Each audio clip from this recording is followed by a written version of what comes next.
السلام علیکم اسٹوڈنٹ، آج ہماری سیکنڈ کلاس ہے۔ کل ہم نے خاکہ پڑھا تھا، بتایا تھا خاکہ کسے کہتے ہیں، خاکہ کیا ہوتا ہے۔ کسی شخصیت کی جو تحریر تصویر کسی کی آتی ہے اس کو خاکہ کہتے ہیں۔ کسی بھی پرسنالٹی کی کسی شخصیت کے بارے میں، اس کی کسی ایک زندگی کے پل کے بارے میں لکھنے کو کیا کہتے ہیں، خاکہ نگاری کہتے ہیں۔ اور یہ خاکہ کس نے لکھا ہے؟ سب سے پہلے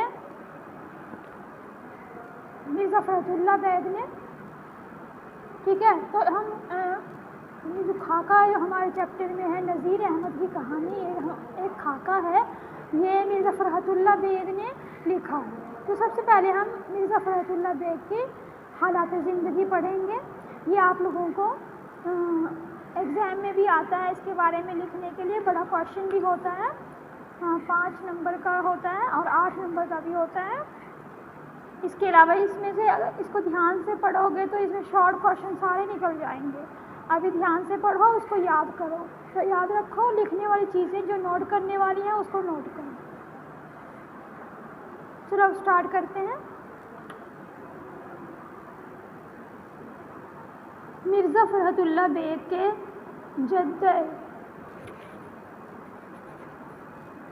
جد امجد مرزا افضل بیگ بدخشاں سے ترک وطن کر کے شاہ عالم ثانی کے زمانے میں ہندوستان آئے اور فوج میں ملازم ہوئے۔ جو مرزا فرحت اللہ بیگ ہیں نا، ان کے جد امجد یعنی کہ ان کے پوروج، ان کے پردادا لوگ پیچھے کے دادا پردادا لوگ، اس کو کہتے ہیں جد امجد۔ جد امجد مطلب پوروج، پوروج کو کہتے ہیں اردو میں جد امجد۔ مرزا افضل بیگ ان کا پردادا ہوا، ٹھیک ہے۔ وہ مرزا افضل بیگ بدخشاں سے، بدخشاں کیا ہے؟ ایک علاقے کا نام ہے، یہ ہے افغانستان کا ایک علاقہ ہے بدخشاں، ٹھیک ہے۔ وہاں سے ترک وطن کر کے شاہ عالم ثانی کون ہے؟ جو کہ مغل بادشاہ ہوئے تھے نا اپنے انڈیا میں، کہ 100 سال جو راج کر کے گئے ہیں، 100 سال میں 300 سال انہوں نے حکومت کی ہے یہاں پہ اپنے انڈیا میں، اپنے ہندوستان میں۔ تو شاہ عالم ثانی ہے جو یہ 16واں مغل بادشاہ تھا۔ اس کے ٹائم میں جو سلطنت گرنے لگی تھی، یعنی کہ مطلب ڈاؤن ہونے لگ گیا تھا ان کا، انگریزوں کا راج ہونے لگ گیا تھا۔ یہ 16واں راجا ہے، ٹھیک۔ اس کا نام تھا شاہ عالم۔ یہ مطلب کب آئے تھے؟ 1805 کے بیچ میں، 1760 سے 1805 کے بیچ میں یہ آئے تھے۔ جو ان کا جو حکومت تھی، یعنی کہ شاہ عالم ثانی کی حکومت تھی 1760 سے 1805 کا بیچ کا ٹائم تھا۔ تو اسی ٹائم میں مرزا فرحت اللہ بیگ کے پردادا جو پوروج ہیں وہ آئے تھے۔ پوروج کا نام کیا تھا؟ افضل بیگ، ٹھیک ہے۔ کہاں سے آئے تھے؟ بدخشاں سے آئے تھے۔ کون سے دیش سے آئے تھے؟ بدخشاں سے آئے تھے۔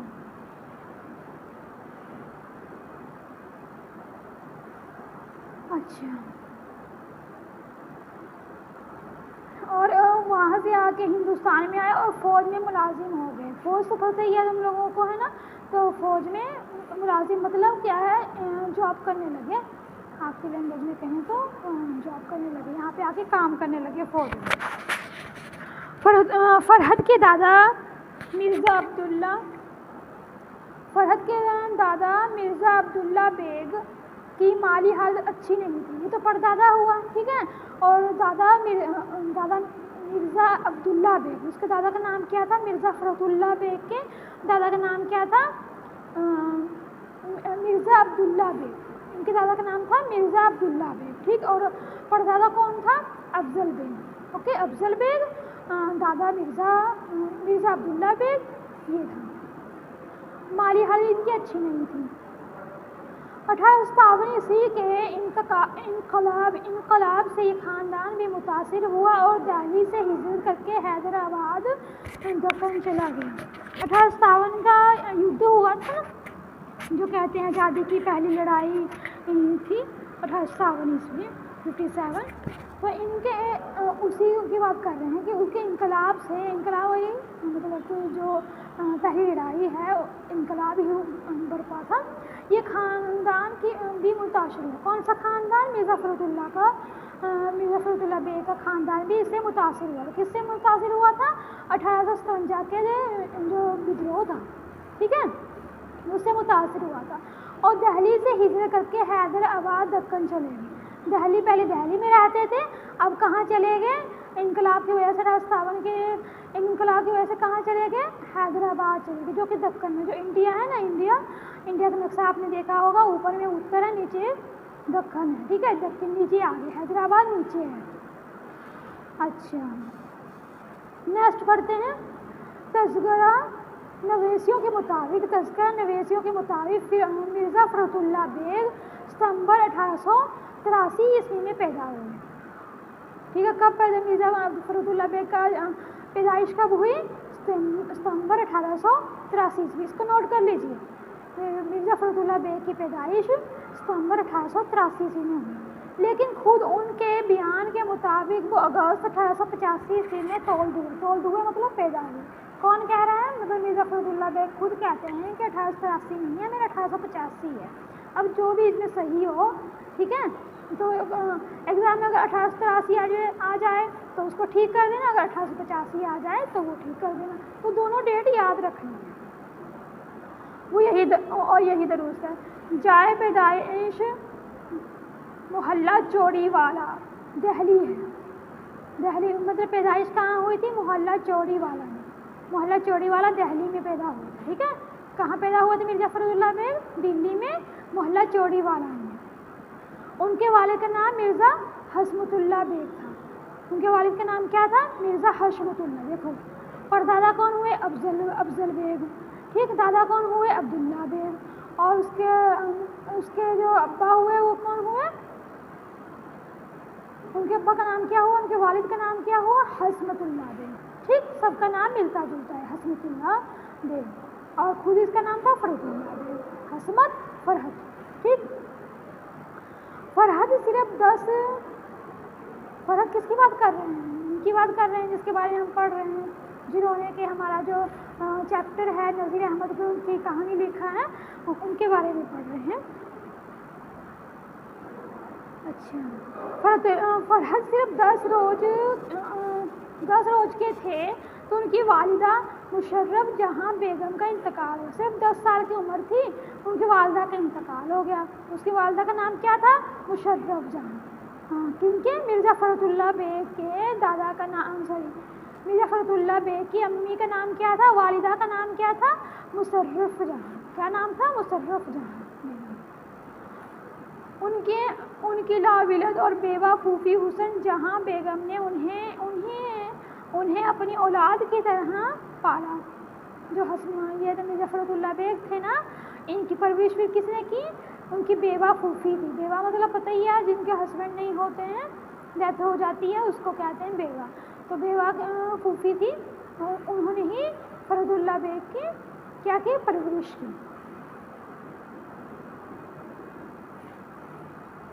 حضرت نظام الدین اولیاء کی درگاہ کی مسجد میں ایک بزرگ سید ولی اللہ رہتے تھے، کہاں پہ؟ حضرت نظام الدین اولیاء کی درگاہ میں،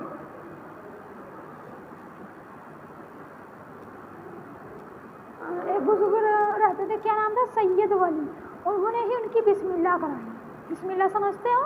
ان کی ہی بسم اللہ کہتے ہیں، سنتیں کروائیں۔ مولوی قمر الدین سے کلام پاک پڑھا، کس سے پڑھا؟ مولوی قمر الدین، ہاں، مرزا فرود اللہ بیگ نے کلام شریف کس سے پڑھا؟ مولوی قمر الدین سے، ٹھیک ہے، یہ نوٹ کر لو کہ قرآن کی تعلیم کس سے حاصل کی؟ قرآن کی تعلیم مولوی